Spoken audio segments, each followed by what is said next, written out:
Maaga uwi mo ngayon, Akala ko ba busy ka? Nakesyo, dami pang gagawin. Oo, kumain na ako. Huwag kang mag-alala. Sanay naman ako na hindi ka kasabay. May pagkain nga pala sa kusina. Maghain ka na lang. Siguro naman kahit yun kaya mo na. Mag-usap? Hindi pa ba tayo nag-uusap sa ginagawa nating to? Sa mga sagot mong bitin? At sa mga tingin mong iwas? Hmm? Gusto mong seryosohin ko mga sinasabi mo. Talaga? Bakit? Sineseryoso mo ba ako kahit minsan? Sineryoso mo ba yung relasyon natin ngayon? O ako lang yung pilit na kumakapit habang ikaw parang nandito lang pag convenient? Tigilan mo nga ako. Ano? Hindi ka makasalita? Biglang nawala boses mo? O natameme ka kasi tama yung sinabi ko. Kasi kung mali ako, sana kanina ka pa sumagot. Pero ayan ka, tahimik. Oh, bakit? Hindi ba totoo? Wag mo na nga akong lokohin. Kilala na kita. Alam ko na bawat palusot mo, bawat sagot na parang pinag-isipan lang para matapos na. 'Di ba? Sige na, wag ka nang mahiya. Aminin mo na. Mas madali yun. Mas okay yun kaysa pinapaikot mo pa ako sa kung anong pag-asa na ikaw lang din naman ang sisira. Ha?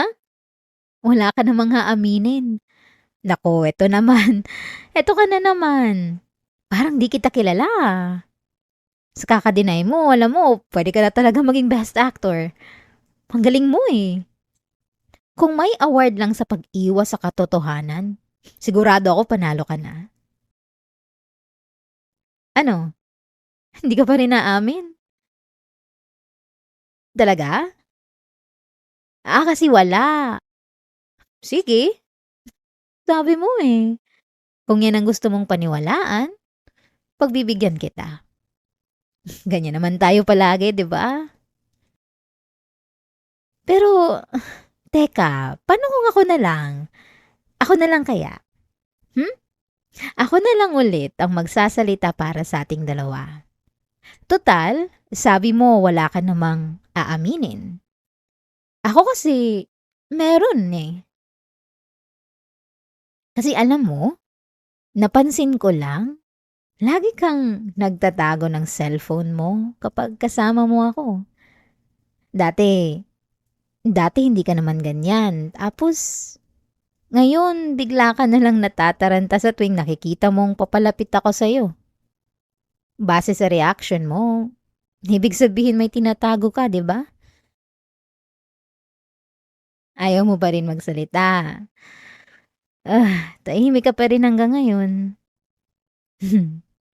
Alam mo, nakakatuwa ka minsan.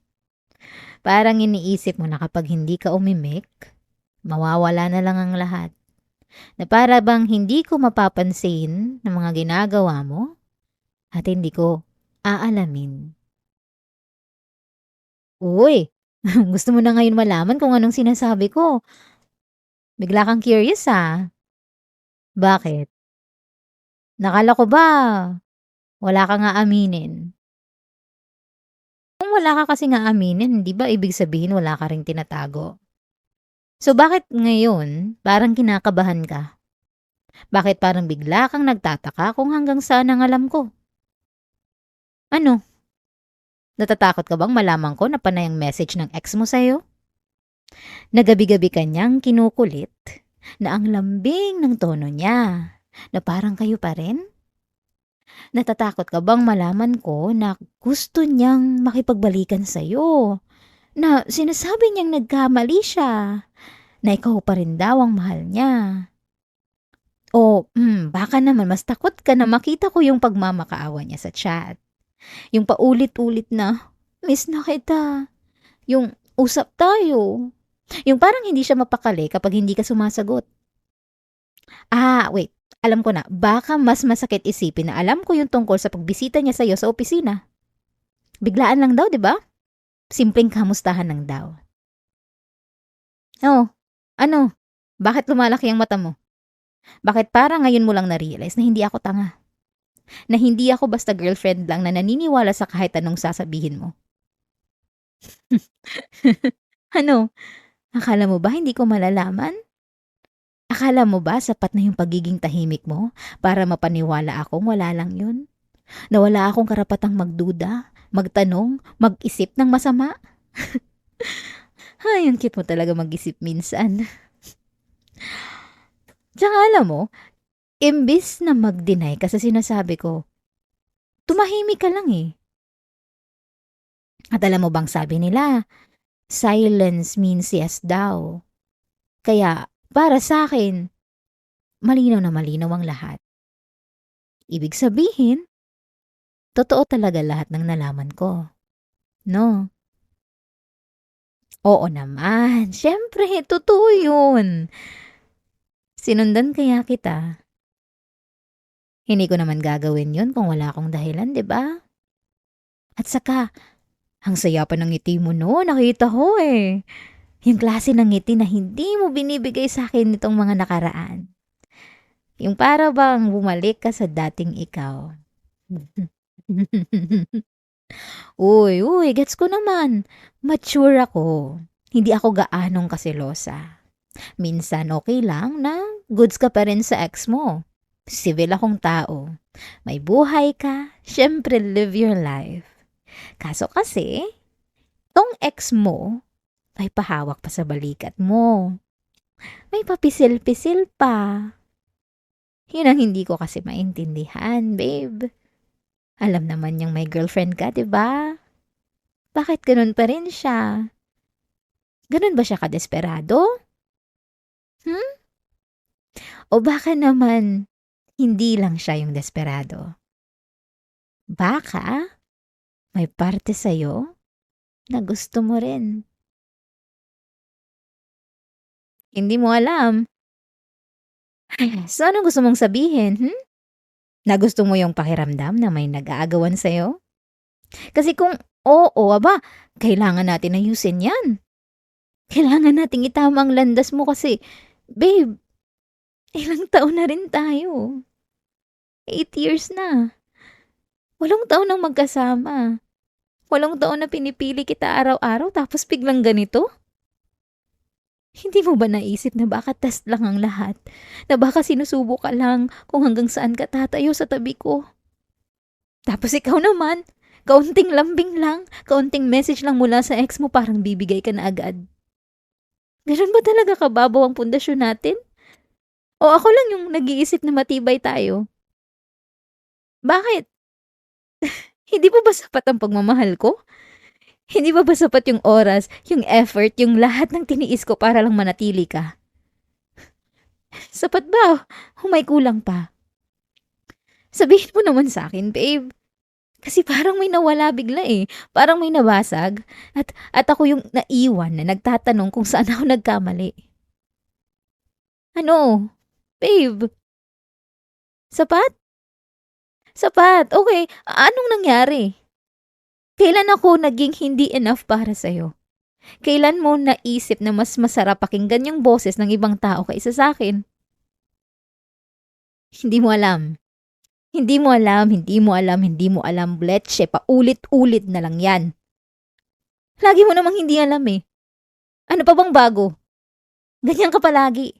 Tahimik. Para kang walang maisip na sagot tuwing kinakausap kita. Parang ako lang yung nagsasalita. Ako lang yung naglalabas ng nararamdaman. Ako lang yung nagdadala sa relasyon na to. 8 years na tayo, babe. 8 taon nang magkasama. Nagtiwala, naghintay at umasa. Hindi mo pa rin ba ako natututunang mahalin ng buo? Hindi mo pa rin ba alam kung paano ako piliin kahit mahirap? Kahit may tukso? Kahit may bumabalik mula sa nakaraan? Hindi pa rin ba talaga kaya? Kasi kung hindi, sabihin mo na lang. Huwag mo na akong hayaang magmukhang Ako lang yung may gustong lumaban para sa'tin. Huwag mo na akong paikutin sa ideya na balang araw magiging sapat din ako para sa'yo. Alam mo, ano ba 'tong sinasabi ko? Okey lang talaga. Kung 'yan ang kung 'yan ang kaya mong ibigay ngayon, tatanggapin ko. Ano ba naman 'tong pagsubok na 'to, 'di ba? Maliit lang 'to, kayang-kaya kong lunukin. Mas malawak, mas malalim at mas matibay ang pagmamahal ko sa'yo kaysa sa kahit anong kalituhan mo. Kaya huwag kang mag-alala babe kasi pinapatawad na kita. Oo, pinapatawad na kita, buong-buo. Hindi ako kailanman makikipaghiwalay sa'yo kahit anong mangyari. Pinangako ko 'yan sa'yo, 'di ba? At alam mo naman ako, kapag may sinabi ako, tinutupad ko 'yun. Kahit masakit, kahit ako yung kahit ako lang yung marunong umintindi, kahit parang ako lang yung may gustong manatili.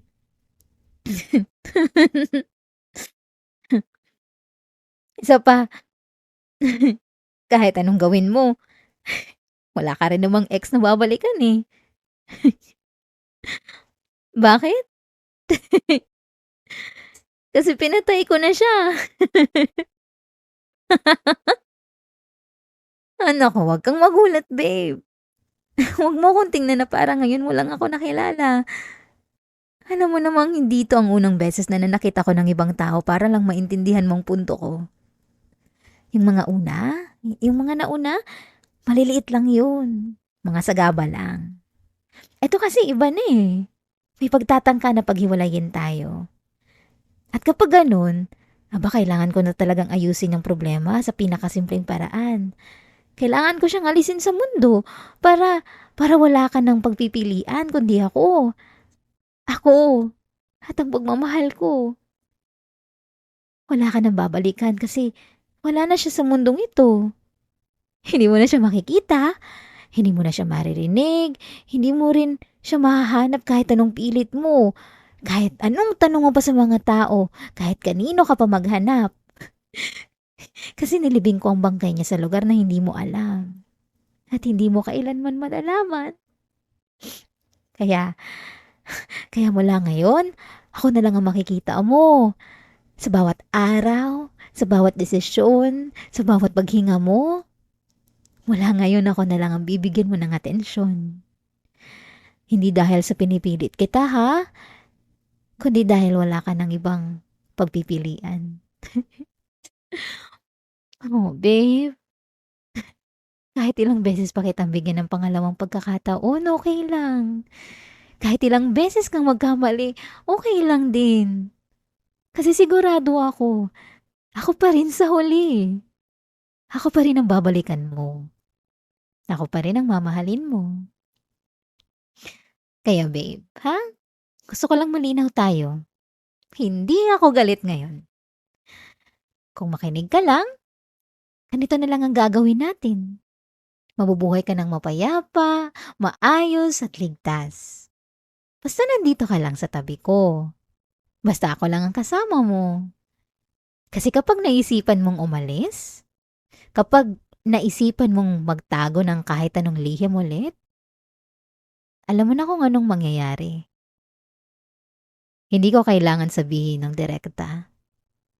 Nakita mo na kung anong kaya kong gawin para mapanatili ka lang sa piling ko. Huwag mo akong subukan, ha?